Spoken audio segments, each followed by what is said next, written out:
Hello Whovians and welcome to YouTube Gallifrey02, and in this video I will be counting down the top 10 Peter Capaldi episodes as the 12th Doctor. So yes, Peter Capaldi will be ending his run as the Doctor in this year's Christmas special. So yes, it may be in this list once it's aired, but it may not be. So yes, I have decided to count down the top 10 Peter Capaldi episodes. So yes, at number 10, we do have Mummy on the Orient Express. Now, Mummy on the Orient Express, I really enjoyed it. It had a great concept, had a great villain, and Peter Capaldi was stunning in this story. Some great scenes with Peter Capaldi. And yeah, Frank Skinner was a great guest star in this story as well.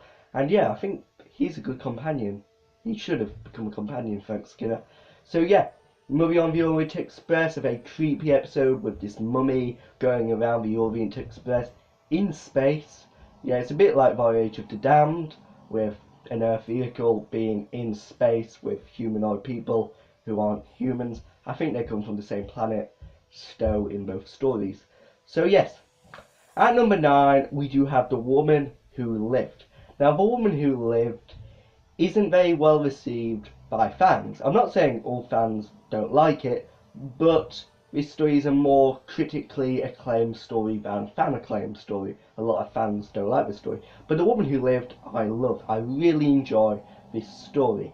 Some Peter Capaldi scenes are great in this story. Peter Capaldi is very strong in this story, as there's no companion to get in his way. And yeah, we do get to see him in Doctor Who as the Doctor with no companion to look after. So yeah, The Woman Who Lived is a really good story for Peter Capaldi. And yeah, the only problem is the monster. It's not that threatening.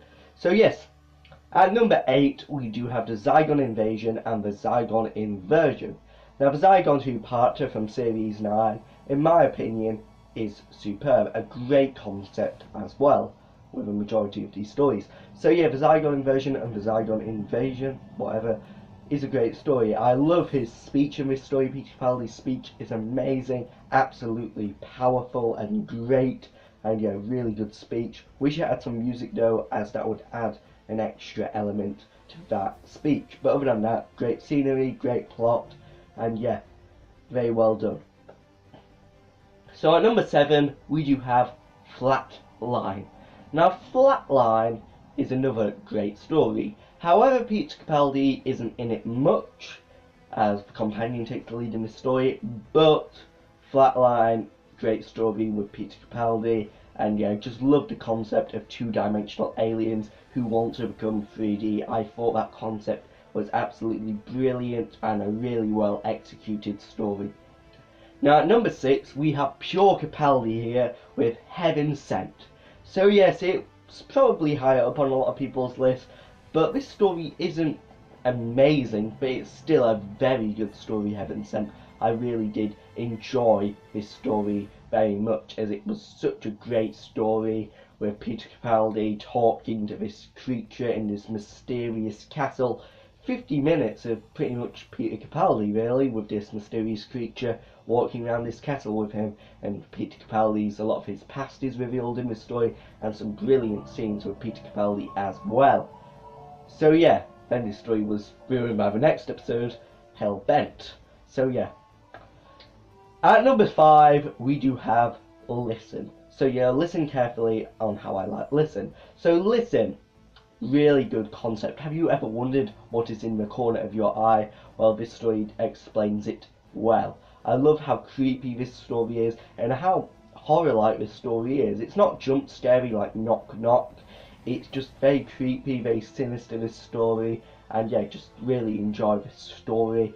And yeah, not much of a plot to this story, but I do like these mystery stories and stuff like that, where there's little answers left open. So yes, at number 4 we do have Under the Lake and Before the Flood, again from Series 9. I thought Series 9 was a great series, just Hellbent ruined it. So yeah, Under the Lake and Before the Flood, what a good story this was. I really like the base Under Siege, I like the 2 time zones in this story, I like Peter Capaldi's performance in this story. The guest stars were great in this story, some of the best guest stars in a Doctor Who story ever.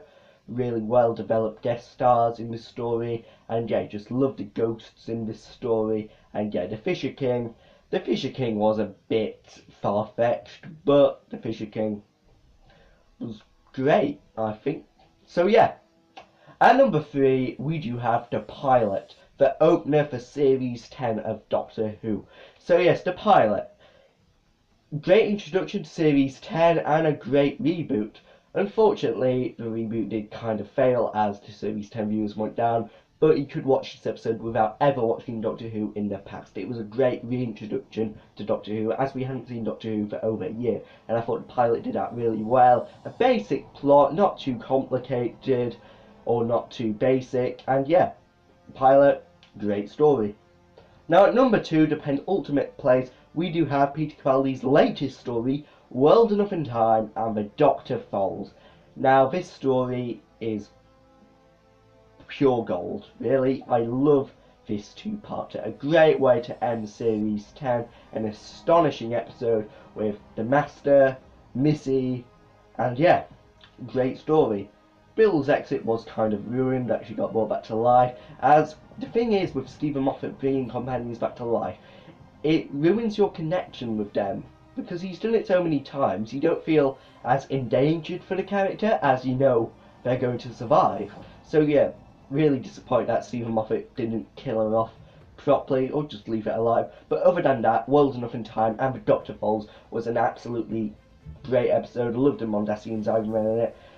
Johnson's Master didn't do much in this story. I think he could have done more, but loved the atmosphere in this story, and yeah, really good. So at number 1, my favourite Peter Capaldi story, the most great, the most well-received Peter Capaldi story of all time, we do have Sleep No More. Yes, Sleep No More comes in at number 1. What a great Doctor Who story this was. So yeah, loved the found footage in this story, and yeah, I really don't understand all the hate for this story. Hang on, that is on my worst Peter Capaldi episodes. Yeah, I know some people like it, but my number 1 spot is Face the Raven.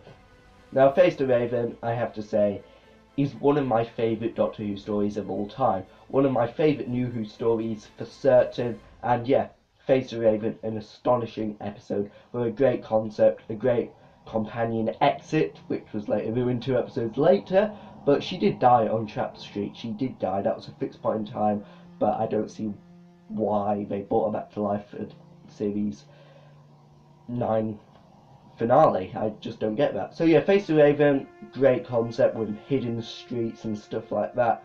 Really great story this was. Loved all the monsters, loved all the Easter eggs, and yeah, this story established a link between Doctor Who and Star Wars, because in the background there is Urabesh, which is a language which is used in Star Wars, and yeah, basically connects the 2 franchises together.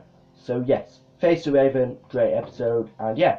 What is your favourite Peter Capaldi episode? Please let me know in the comments below. And until the next time, goodbye!